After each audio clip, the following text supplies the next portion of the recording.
Hello, people. All right, I've created you a PowerPoint. I'm about to go through it with you and explain and talk as we go. You need to be taking notes while we go through this. All right, here are the rules and guidelines for speeches and presentations for English 2 in Miss Meredith's class. Here we go.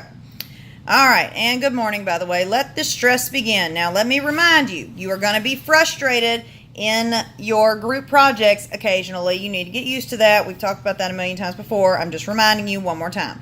Also, please keep in mind your group rules. You know what they are. Make sure you are following them every time you interact with a group member. All right, here we go. Take notes. Group rules. Number 1. Position your group members evenly and visibly around your visual aid. That means do not stand in front of the visual aid, which your visual aid is your music video. Don't stand right in front of the board where we can't see the board. Don't stand in front of other group members where we can't see them. Be very mindful of your physical placement. Number 2, introduce all of your group members. Always introduce everyone. Tell them who you are. Number 3, introduce your topic. Make sure we know what you are about to talk about before you jump into it so that we're not trying to backtrack and figure out what the hell is going on. Number 4, every group member must speak in equal amount, 1 minute each, minimum. That is the requirement we're using for this project. It may get a little lengthier in the future. Well, it will get lengthier, but for now, that's what we're using. All right, I'm going to pause for a second and let you take notes and write everything down before I move on.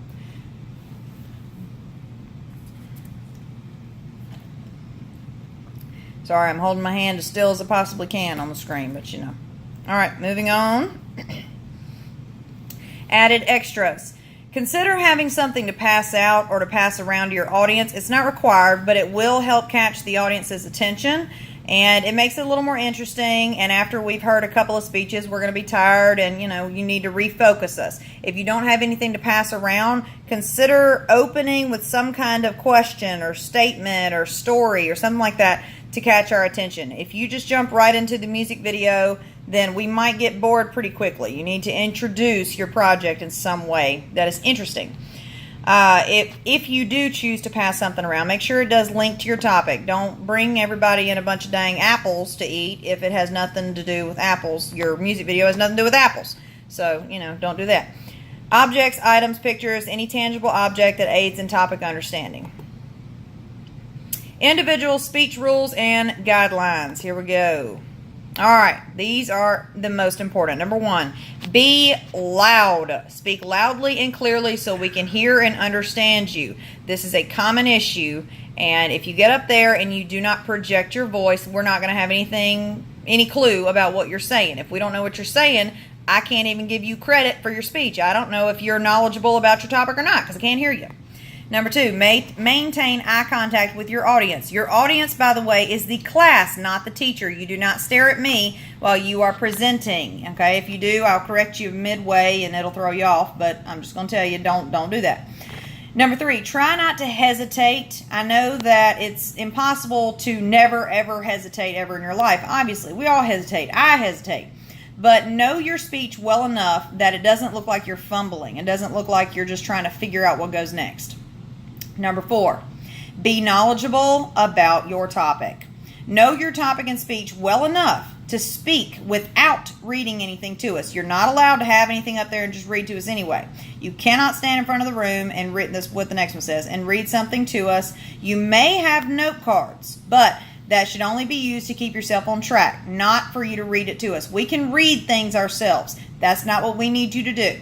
Now, if you have a specific quote that you want to relay and you want to read that so you get it word for word, that's fine as long as you follow it with some kind of descriptive explanation.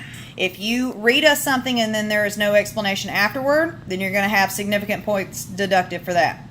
Number 5, be prepared to answer questions. You are going to be asked a lot of questions from your audience, which we'll get to the audience rules in a little while, but you need to be ready that, excuse me, see, I'm hesitating, I'm fumbling, I don't know my speech well enough apparently. Don't do that.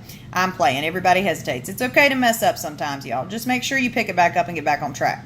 So, like I'm saying, know your topic well enough that if someone asks you several questions, you are either going to be able to answer them with a factual, accurate answer, or you can give us an answer that gracefully admits that you do not know But you need to give us something to go on. You can't just say, I don't know, and leave it at that. Give us more than that. All right, I'm going to give you a second to write everything down.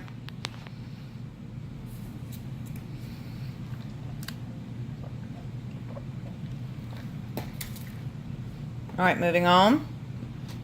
Don't be this guy. He's sweating bullets. He looks scared to death. He's got papers flying everywhere. He looks very unkempt and he's a disaster. Don't be him. Body language. This is a big one for people.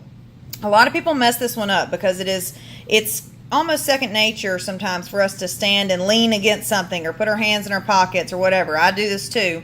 But when you are giving a formal speech, you need to be very mindful of what you are doing with your body. So it can really help you or it can completely sink you. You can have the best information in the world, but if your body language does not give us the appropriate feeling and the appropriate visual, and you do not look professional, that's going to affect you. Things not to do. Don't put your hands in your pockets. Don't slouch. Don't stare at the ground. Don't have your arms crossed. Don't wear a hood or anything that will cover your face. Don't hold things in front of your face. Okay? Don't fidget. Don't be distracting. I remember last year there was one person in a group and he was off to the side and he was just constantly fidgeting and it was very distracting. So the person who was speaking on the other side of the room, nobody was even paying attention to him because everybody was seeing this other guy fidgeting all the time. Don't do that. Body language continue. Things you should do. Use hand gestures. Be animated. Just don't, have the same hand gesture over and over and over because that's weird and we will be distracted about that. Look interested in what you are talking about. Have a positive energy. Otherwise, you'll seem bored and then we will get bored. Remember that you do not have to stand in one place the entire time. Don't be afraid to move around a little bit. Think about your teachers, y'all. When you do a speech, when you're preparing for a speech, your best role models are going to be your teachers because this is what we do best. So think about it. Does your teacher stand in one place? Do they move around? Just think about their movements and their body language when they're lecturing if you have, if it's an effective teacher. Final notes. Be relaxed. Just breathe and talk to us. Don't build it up into this big scary thing that you're freaking out about. That will cause you to feel trapped, nervous, and stuck. Like this guy. Woo, woo, woo. You don't want to be this guy. Or this mouth with really yellow teeth. Ooh, you need a toothbrush, dude. Anyway, this is very simple. No big deal. Oh, there I am in the reflection. All right, I'll see you in a little bit.